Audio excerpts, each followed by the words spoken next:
KMR Advise. We're doing another deep dive today, and it's a really core topic, especially for all you medical students tuning in from India, ACE inhibitors. That's right. You'll encounter these drugs constantly managing, various heart and kidney conditions. Exactly. So think of this as a bit of a focused discussion, like we're breaking it down in a tutorial session. We want to get into how they really work. And if you find this useful, please do share it around, subscribe to KMR Advise, and hit that bell icon so you don't miss future content. Definitely. So our aim today. Well, we want to lay out the mechanism of action, the key effects, the clinical uses, and importantly, the monitoring you need to do with ACE inhibitors. We'll use a flowchart and a table as our guides. Okay, sounds good. Let's start right at the beginning. A patient takes an ACE inhibitor, say enalapril or lisinopril, maybe orally, sometimes IV. What's the first step? Right. So after administration, it gets absorbed into the bloodstream, the systemic circulation. Then it travels around and gets to work inhibiting the key enzyme, angiotensin-converting enzyme, or ACE. And where does this inhibition mainly happen?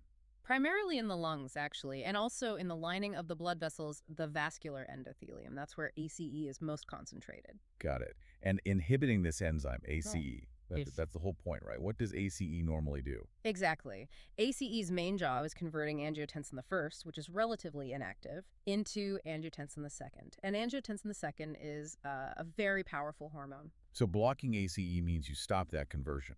Precisely. You end up with much lower levels of angiotensin II circulating in the body. Okay, less angiotensin II. What does that actually do for the patient? What are the immediate effects? Well, angiotensin II is a potent vasoconstrictor. It squeezes blood vessels. So less of it means the blood vessels relax. Yes, they relax. You get vasodilation. This reduces the overall resistance in the vascular system, what we call systemic vascular resistance. Which means it's easier for the heart to pump.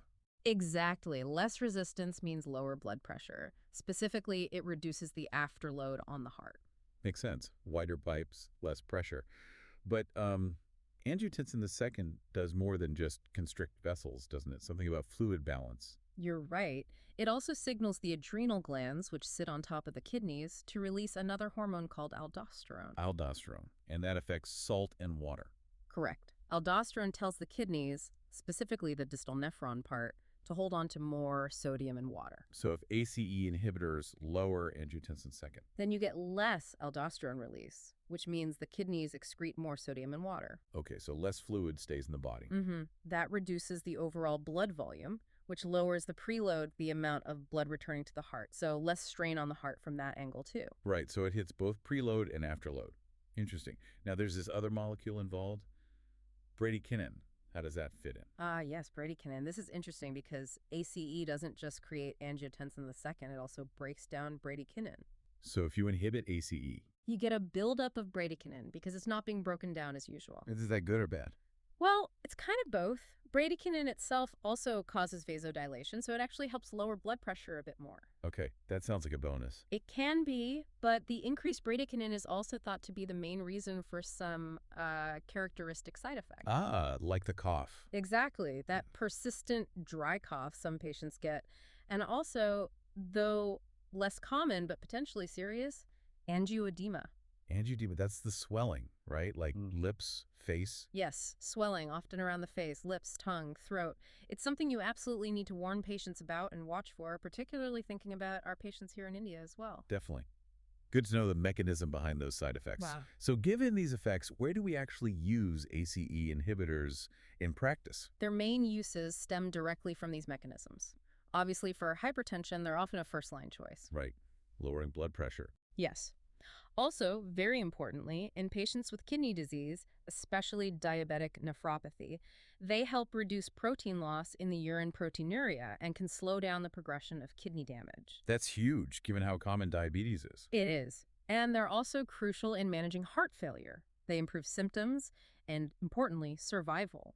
Same goes for patients after they've had a heart attack, a myocardial infarction. They improve survival there too. So really wide-ranging benefits in major cardiovascular and renal conditions, all highly relevant in India. Absolutely. But with powerful drugs come responsibilities.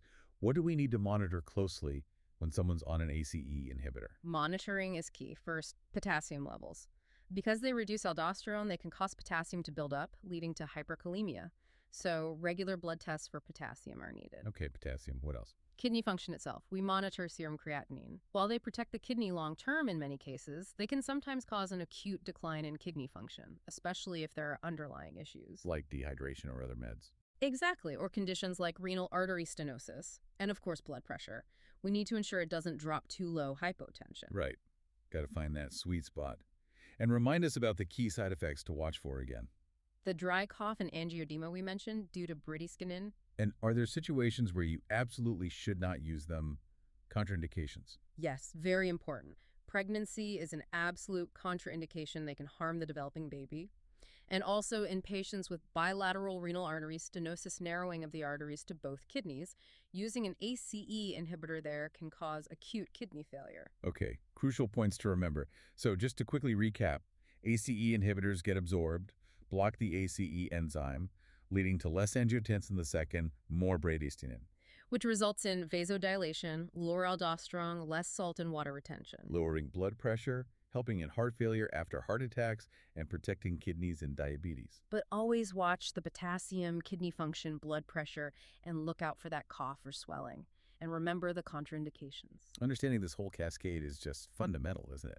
It truly is. Essential knowledge for all you medical students joining us on KMR Advice. Well, thank you for walking us through that. We hope this deep dive on KMR Advice has clarified ACE inhibitors for you all. We certainly hope so.